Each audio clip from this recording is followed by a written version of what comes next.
ಆತ್ಮೀಯ ವೀಕ್ಷಕರೇ, ಇಲ್ಲಿ ವಾಸ್ತವಿಕ ಬದುಕಿನ ಕೆಲವು ಮಾತುಗಳು, ವಿಚಾರಗಳು, ಆಲೋಚನೆಗಳು ಇವುಗಳ ಬಗ್ಗೆ ಹೇಳಿದ್ದೇನೆ. ಇಲ್ಲಿ ನಮ್ಮ ಹೆತ್ತವರ ಪ್ರೀತಿ ತುಂಬ ವಿಶಾಲವಾದದ್ದು. ಮಕ್ಕಳ ನೆಮ್ಮದಿ ಹಾಗೂ ಬೆಳವಣಿಗೆಯ ಬಗ್ಗೆ ಯೋಚಿಸುತ್ತಾರೆ. ಮನೆಯಲ್ಲಿ ನಾವು ಸಂಸ್ಕಾರ, ಸಂಸ್ಕೃತಿ, ನೀತಿ ನಿಯಮಗಳ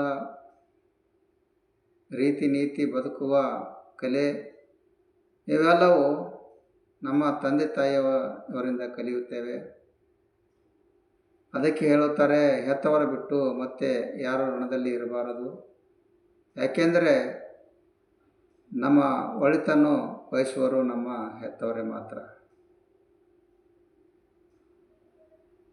ಇಲ್ಲಿ ನಾವು ಮಾಡುವ ಕೆಲಸ ಕಾರ್ಯಗಳಿಗೆ, ಯಾವುದೇ ಸಾಧನೆಗೆ ಜನರು ನಮ್ಮ ಮುಂದೆ ಹೊಗಳಿಕೊಂಡರೆ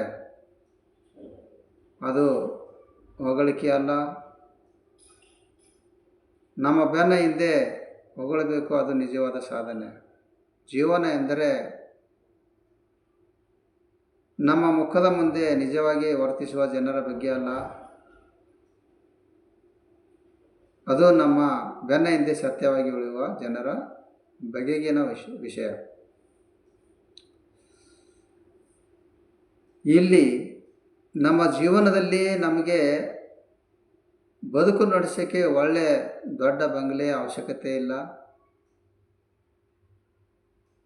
ಇಲ್ಲಿ ನಮ್ಮ ವ್ಯಕ್ತಿತ್ವಕ್ಕೆ, ನಮ್ಮ ಭಾವನೆಗಳಿಗೆ ಬೆಲೆ ಕೊಡುವ ಒಬ್ಬ ವ್ಯಕ್ತಿ ಸಿಗಬೇಕು ಅಷ್ಟೆ. ಹೊಸ ಪರಿಚಯ ಆದಾಗ ಪ್ರಾರಂಭದಲ್ಲಿದ್ದಂಥ ಪ್ರೀತಿ ಕೊನೆಯವರೆಗೂ ಇರುವುದಿಲ್ಲ.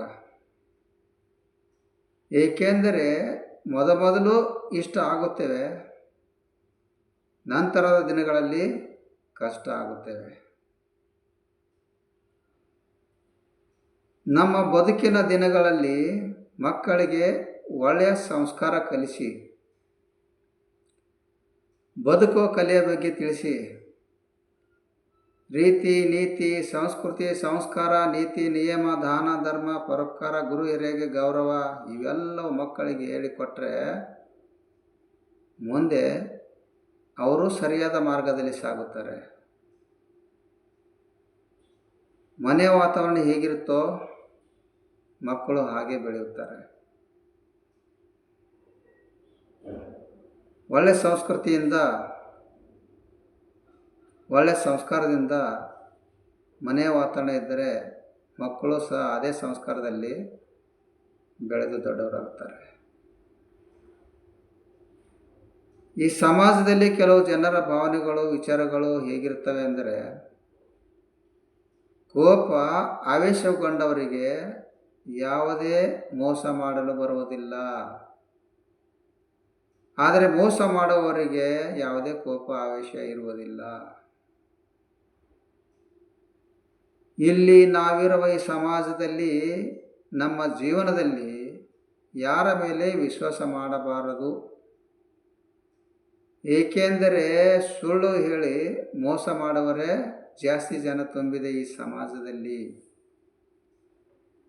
ಯಾರ ಮಾತಿಗೂ ಮರಳಾಗಬೇಡಿ.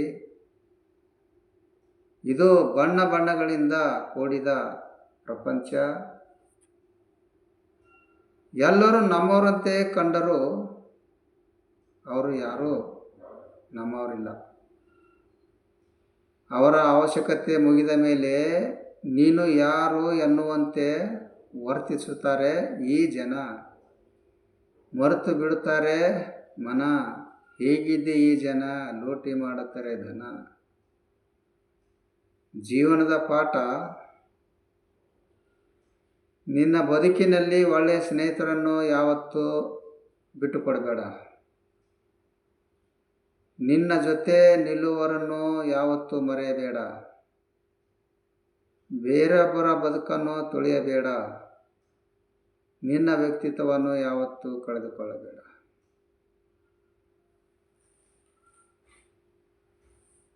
ನಮ್ಮ ಜೀವನದಲ್ಲಿ ಕಷ್ಟಪಟ್ಟು ದುಡಿದು ತಿನ್ನುವ ಅನ್ನದ ಮೇಲೆ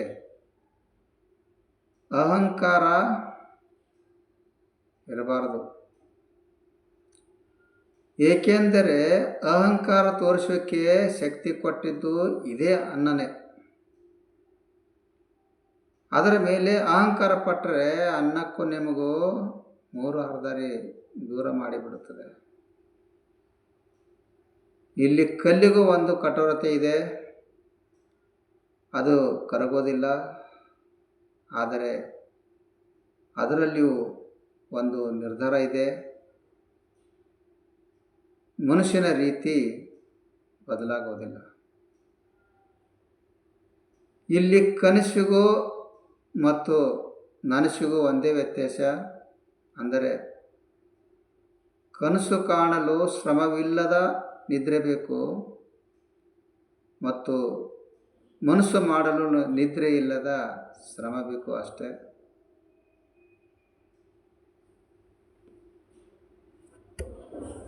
ಇಲ್ಲಿ ನಾವು ವಾಸಿಸುತ್ತಿರುವ ಸಮಾಜದಲ್ಲಿ ಕೆಲ ಜನರ ಮಧ್ಯೆ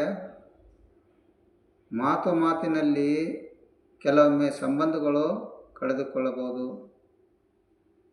ಮಾತನಾಡಿ ಸಂಬಂಧಗಳನ್ನು ಕಳೆದುಕೊಳ್ಳುವುದಕ್ಕಿಂತ ತಾಳ್ಮೆಯಿಂದ ಎಲ್ಲದಕ್ಕೂ ಉತ್ತರ ಹುಡುಕಬೇಕು ಮತ್ತು ಉತ್ತರವನ್ನು ನೀಡಬೇಕು. ಯಾವ ಸಂಬಂಧಗಳು ನಮ್ಮಿಂದ ದೂರ ಆಗಲ್ಲ. ಈ ಪ್ರಪಂಚದಲ್ಲಿ ಅತಿ ಶಕ್ತಿಶಾಲಿ ಸನ್ನಿವೇಶಗಳೆಂದರೆ ಒಂದು ಸಮಯ ಮತ್ತೊಂದು ಪರಿಸ್ಥಿತಿ.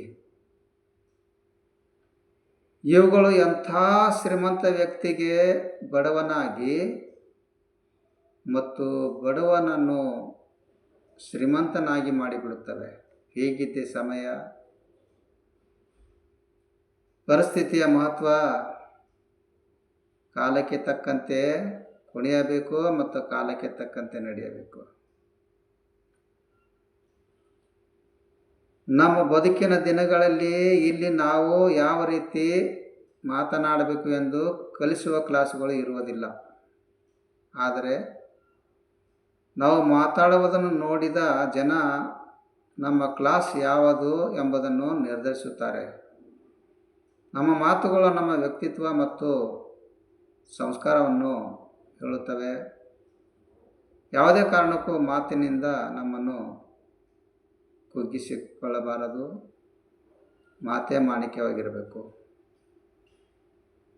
ಜೀವನದಲ್ಲಿ ಅತಿಯಾಗಿ ಆಸೆ ಪಡಬಾರದು. ಅತಿ ಆಸೆ ಗತಿಗೇಡು ಎನ್ನುವಂತೆ ಆಸೆ ದುಃಖಕ್ಕೆ ಮೂಲ. ಅತಿ ಆಸೆ ಜೀವನಕ್ಕೆ ಸರಿಯಿಲ್ಲ. ಇಲ್ಲಿ ನಮ್ಮ ಆಸೆಗಳು ನಮ್ಮ ಯೋಗ್ಯತೆಗೆ ತಕ್ಕಂತೆ ಇರಬೇಕು. ನಮ್ಮ ಹಣೆ ಬರದಲ್ಲಿ ಎಷ್ಟು ಬರೆದಿರ್ತದೋ ಅಷ್ಟೇ ಸಿಗೋದು. ನಮ್ಮ ಜೀವನದಲ್ಲಿ ತಂದೆ ತಾಯಿಯವರ ಕಡೆಯಿಂದ ಕಲಿಯಬೇಕಾದದ್ದು ಭಾಳಷ್ಟಿದೆ. ಜೀವನದ ಪಾಠ. ತಂದೆ ತಾಯಿಯವರು ಬದುಕಿರುವಾಗೆ ಅವರಿಂದ ಸಂಸ್ಕಾರ, ಸಂಸ್ಕೃತಿ, ನೀತಿ ನಿಯಮಗಳು, ಪರಿಶ್ರಮ ಇವೆಲ್ಲವೂ ಕಲಿಯಬೇಕು. ತಂದೆಯಿಂದ ಕಠಿಣ ಪರಿಶ್ರಮದ ಪಾಠ ಕಲಿತುಕೊಂಡರೆ ತಾಯಿಯಿಂದ ಸಂಸ್ಕಾರದ ಪಾಠ ಕಲಿತುಕೊಳ್ಳಬೇಕು. ಇನ್ನು ಉಳಿದೆಲ್ಲವೂ ಈ ಪ್ರಪಂಚವೇ, ಈ ಸಮಾಜವೇ ಕಲಿಸುತ್ತದೆ. ನಮ್ಮ ಜೀವನದಲ್ಲಿ ನಮ್ಮವರು ಎನ್ನುವರು ನಮ್ಮನ್ನು ಯಾವುದೇ ಸಂದರ್ಭದಲ್ಲಿ ಕೈಬಿಟ್ಟು ಹೋಗೋದಿಲ್ಲ. ಮತ್ತು ಇಲ್ಲಿ ನಮ್ಮವರಂತೆ ನಟಿಸುವರು ಬಿಟ್ಟು ಹೋಗಲು ಕಾರಣಗಳನ್ನು ಮತ್ತು ಅವಕಾಶಗಳನ್ನು ಹುಡುಕುತ್ತಾರೆ ಅಷ್ಟೇ.